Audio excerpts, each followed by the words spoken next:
Friday nights were routine, comfortable, predictable. I'd grab something greasy on the way home, burgers, tacos, whatever hit the craving, and settle in for a movie or a game. April usually beat me home. She liked her alone time after work, said it helped her decompress.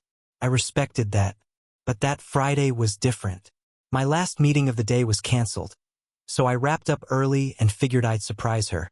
Maybe grab takeout from that Thai place she loved, walk through the door with pad CEW and a smile.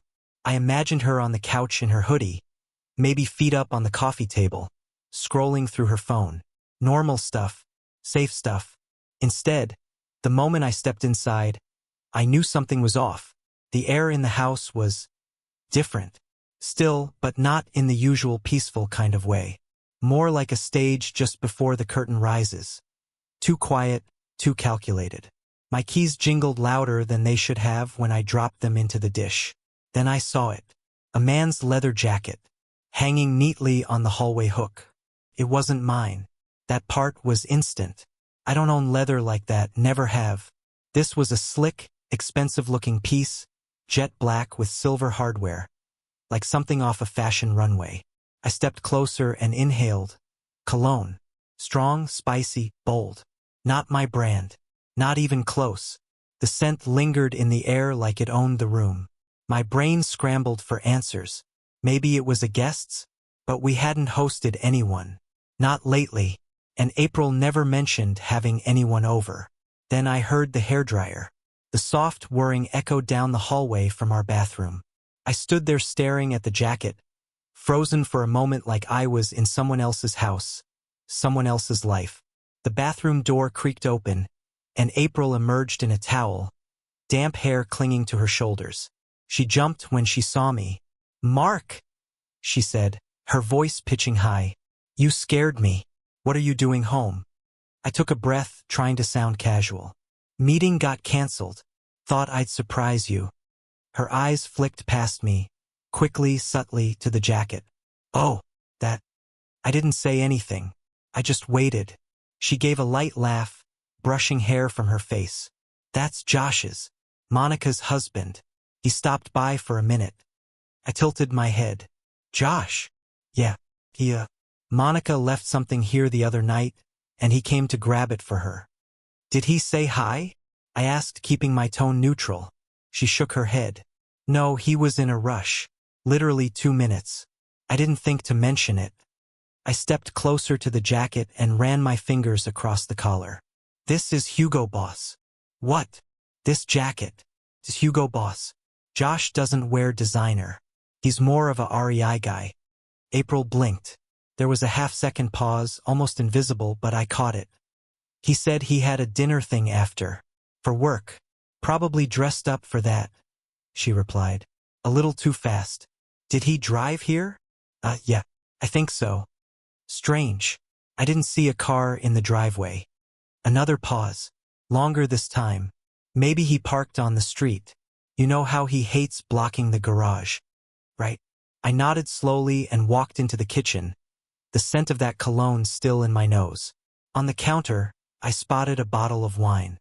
Our good one. We kept it for date nights or when we had company. It was half empty. I opened the dishwasher.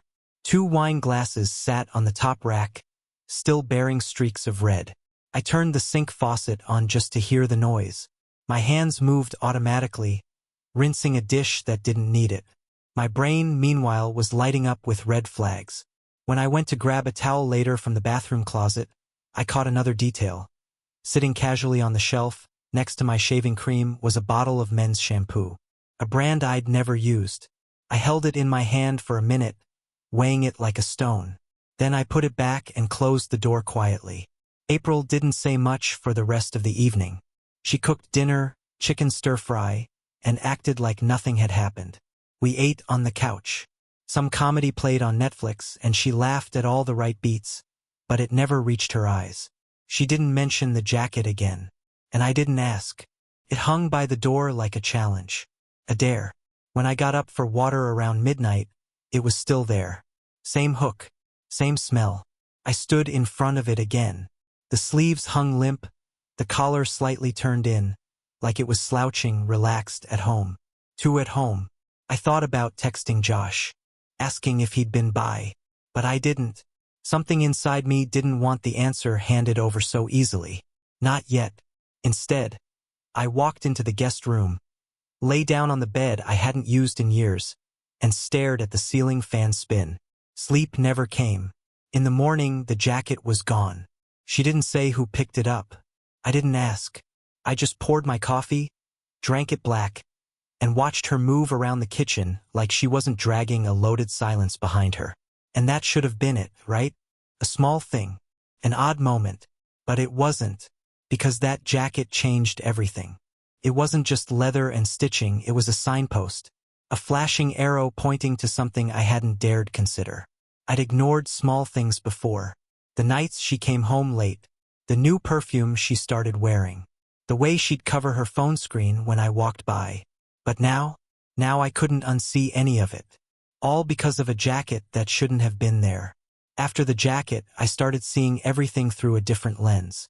It's strange how a single object, a detail out of place, can rewire your entire memory. Things I had brushed off, laughed about, even defended, now felt loaded with a different meaning. Every shrug I'd given in the past came back to slap me in the face.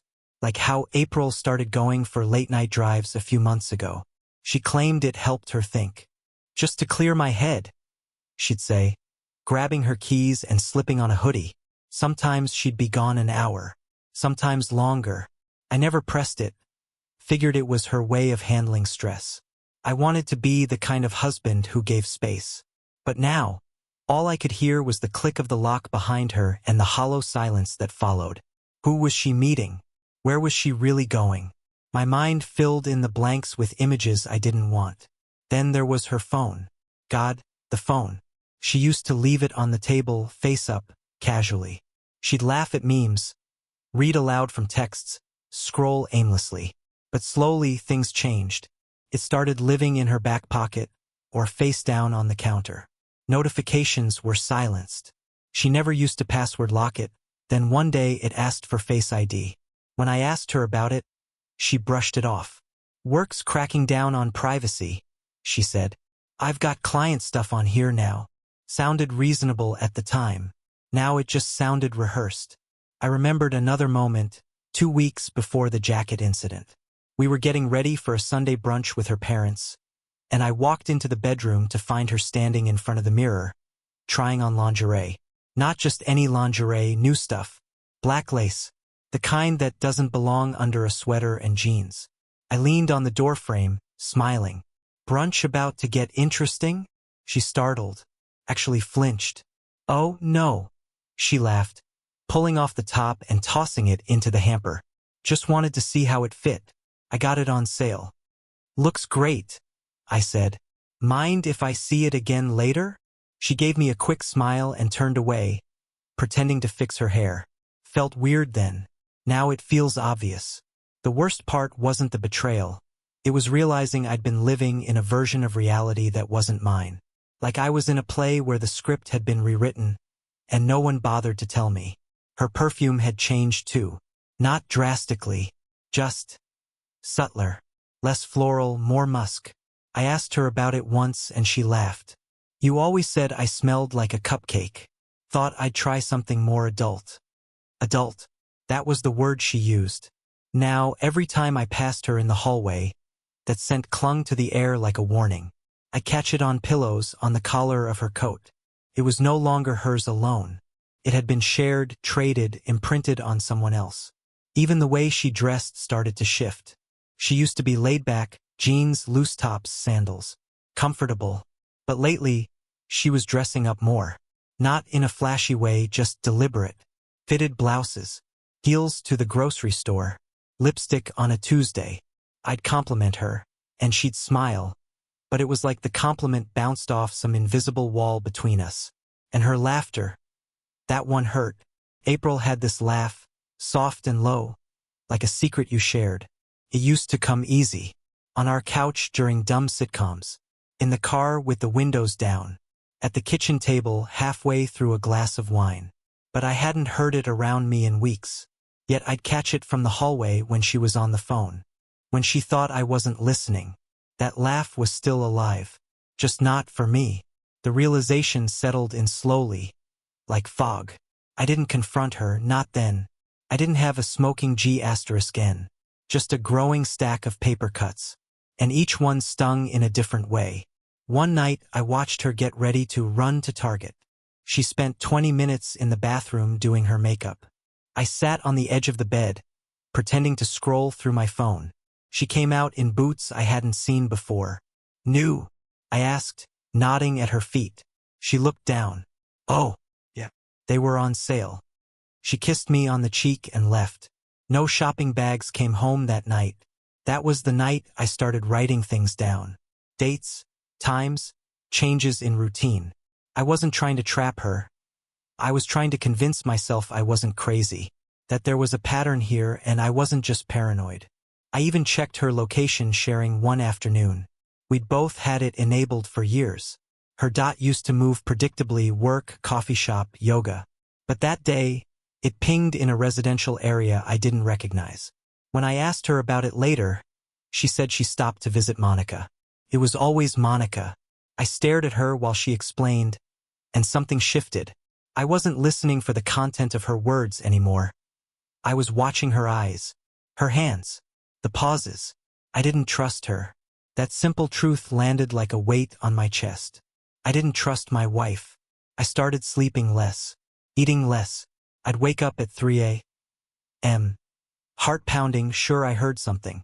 A phone buzz, a whispered voice.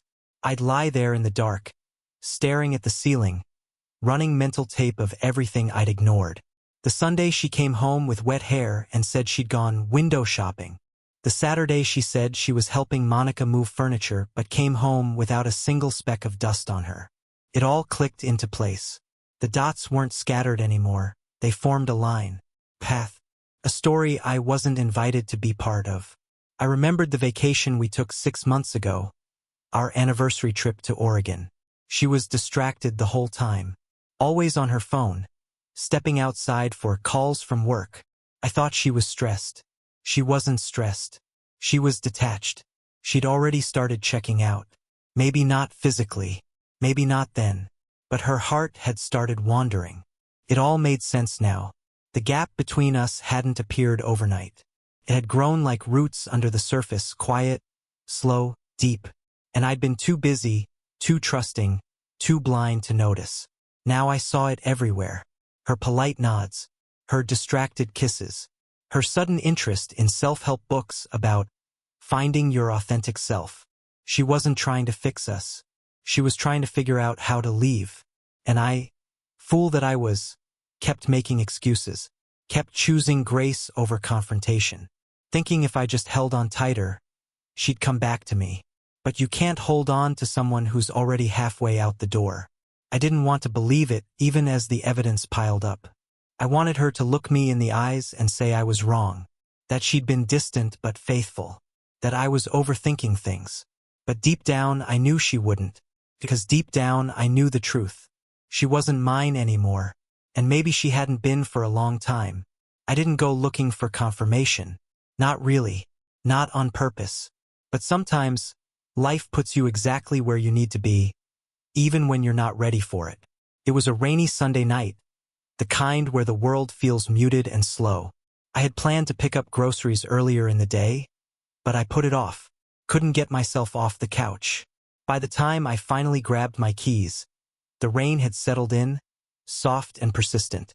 There's a neighborhood a few miles from ours, newer development, clean sidewalks, trimmed hedges. I rarely drive through it, but that night I took a wrong turn. Or maybe I didn't. I honestly don't know anymore. As I pulled up to the intersection, something caught my eye. A blue hatchback parked halfway onto the curb. Badly, crooked, headlights off, but unmistakable. It was April's car. At first, I thought she might be meeting Monica again. Maybe they were doing a late-night coffee or something. But then I noticed the sticker on the back window. A faded decal from our Colorado trip. I remember the day we bought it. She made me peel it off the rack at a gas station and said, "Let's be one of those couples who collects memories." Now it just felt like a cruel little joke. I pulled over a block away, engine idling, heart racing. I waited, watched the light in the second-floor apartment above a garage flicker on. Curtains open. Someone had clearly forgotten to close them. And then I saw her, April, barefoot, moving around casually, like she belonged there. Her hair tied up, a glass of red wine in one hand. She wore a man's t-shirt, long enough to pass for a dress. It wasn't mine. I sat still, gripping the steering wheel so tightly my knuckles turned white.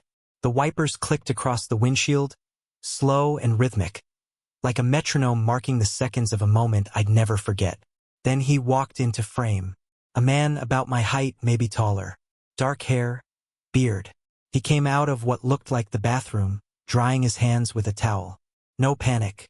No sense of urgency. Just comfort. Routine. He walked over to April, wrapped his arms around her from behind, and kissed her shoulder. She leaned into him like she'd done it 100 times before. That was the moment everything changed. Not when I saw them together. Not when I saw her in that shirt. Not even when he kissed her. It was when she laughed. That laugh. The same one I hadn't heard in weeks. The same laugh that used to echo through our kitchen when we danced around like idiots to old pop songs. The one she used to save for me. Now it belonged to someone else. And that's when the numbness hit. A cold, detached calm settled in like fog rolling into a valley. I didn't feel anger, or sadness, or disbelief. I felt still, like I'd been holding my breath for months and finally let it go. I pulled out my phone, hands steady, and snapped a few photos. Not out of spite or revenge. Just proof. Something to ground myself later when I'd start questioning if I had imagined it all. I watched them a few minutes longer. They sat on the couch, legs tangled, talking and sipping wine. He made her laugh again. She tucked her feet under his legs like they were already past the awkward phase. Like this wasn't new. Like this was home. I drove away before I saw any more. The rain followed me all the way home. A gentle percussion on the roof that almost felt comforting. I parked in our driveway, turned off the engine, and sat in the dark. My house looked different now. Same bricks. Same front porch light flickering like always. But it didn't feel like mine. Not really. I walked inside and went straight to the kitchen. Didn't even take off my shoes.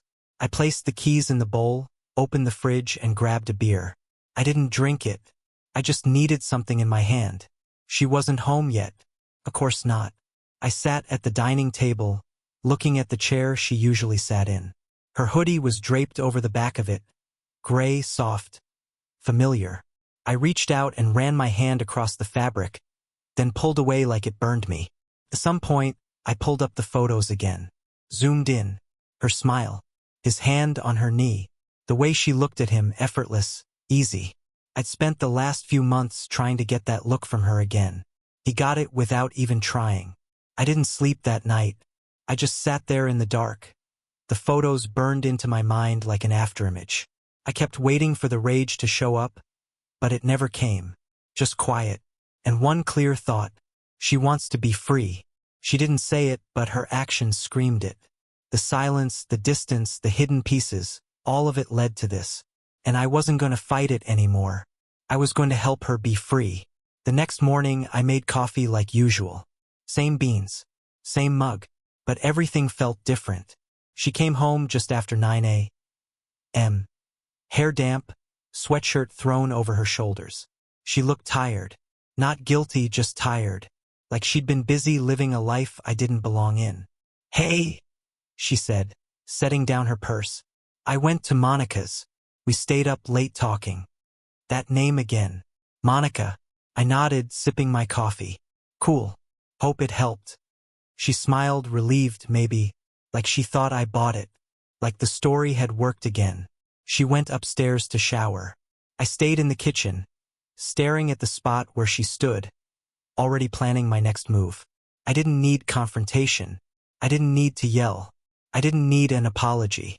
What I needed was clarity, control, and peace. I waited until she left for work, then opened my laptop and started making calls. Banks, passwords, logistics. She wanted a new life? She was going to get it, but on my terms. The hardest part wasn't finding out.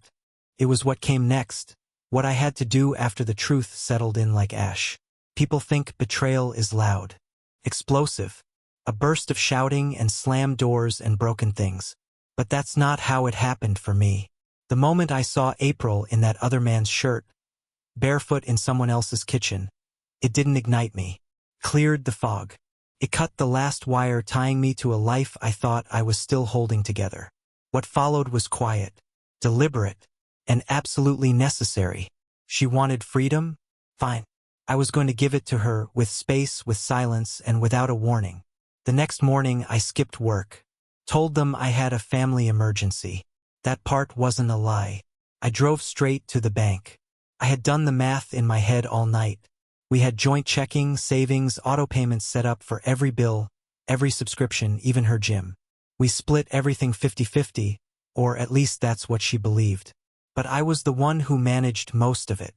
I was the one who paid attention. I sat down with a teller and calmly froze our joint accounts. Every dollar in checking was moved to a new private account under my name only. The savings? I transferred my portion, every cent that had come from my paychecks, into another account I'd opened a year ago for emergencies. I just never imagined this would be the emergency. Next, I canceled every shared auto payment. Netflix, utilities, Spotify, her skincare subscription, the dog food delivery we never used anymore because she forgot to feed Daisy half the time anyway. It wasn't petty. It was surgical. I wasn't going to let her ride out the end of our marriage in the comfort of my consistency. After the bank, I drove straight to a locksmith. "Can you rekey everything today?" I asked, setting the keys on the counter. The guy behind the desk looked up. "You get locked out?" "Something like that," I said. By noon, the locks were changed. Front door, garage, even the deadbolt on the back slider she always forgot to lock. I had new keys and April didn't. I stood in the hallway afterward, staring at the front door. It looked the same, but it wasn't. That door had closed behind her hundreds of times. It welcomed her in. Now it was mine. Next, I started packing her things. Not everything, just the essentials. Clothes, shoes, toiletries, her makeup bag, her laptop charger. Anything she might come looking for first. I didn't touch the sentimental stuff. Let her come back for that when she was ready to face what she'd broken. I used the moving boxes we'd bought months ago for a garage clean-out we never got around to. Fitting. I folded her clothes neatly, labeled each box with masking tape. Bathroom, closet, desk. She always liked things organized. I was giving her that one last time. I placed the boxes in the guest room, the one she had started using more and more lately, claiming she needed space to think. Now it was hers. By 3 p.m. I had reset every password I owned. Streaming accounts, bank logins, Amazon, utilities, even the grocery app. I changed the Wi-Fi name to "You Made Your Choice" and the password to something only I would remember. Petty? Maybe. But I wanted clarity. I wanted no confusion about what was happening. I walked through the house slowly, room by room. In the kitchen, I pulled down the mug she always used, white ceramic with a chipped lip. "Good morning, beautiful," written in blue script. I set it in the box marked miscellaneous. In the bedroom, I stripped the bed and washed the sheets. I don't know why. Maybe because it felt like claiming the space again. I put on the spare set, the gray ones she didn't like because they were too plain. Perfect. By the time she came home, the house was quiet in a new way. She walked through the door around 6. Her purse slid off her shoulder like always. The keys she tried to use didn't fit, so I'd had to buzz her in through the doorbell camera. She was rattled but playing it cool. "Hey," she said, her voice cautious. "What's going on?" I stood in the kitchen, calm, still. "I made some changes," I said.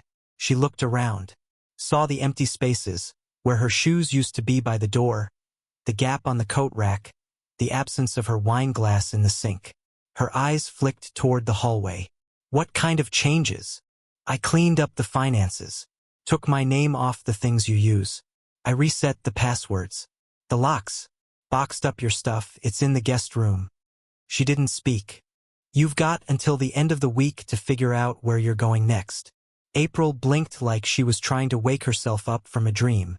"Are you serious?" she asked. I nodded. "Completely.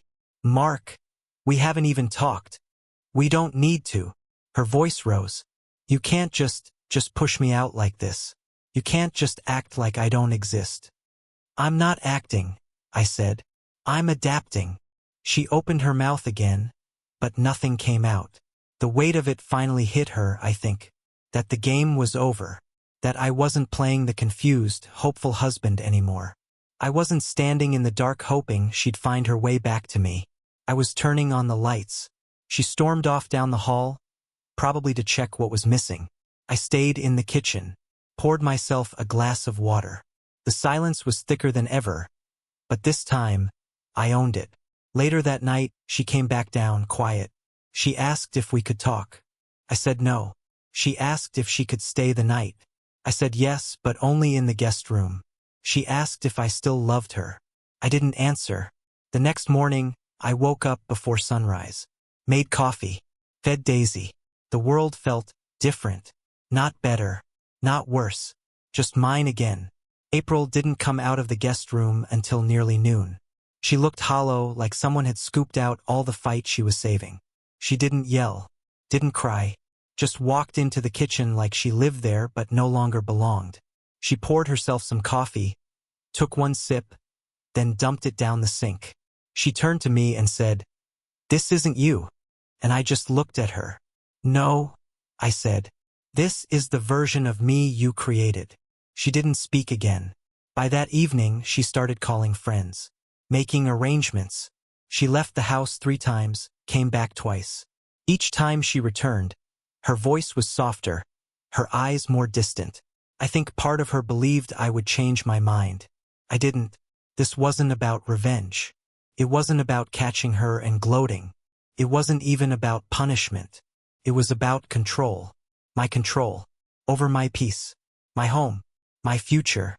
She had been rewriting our story behind my back. Now I was writing the final chapter in plain sight. And this time, she didn't get a say in how it ended.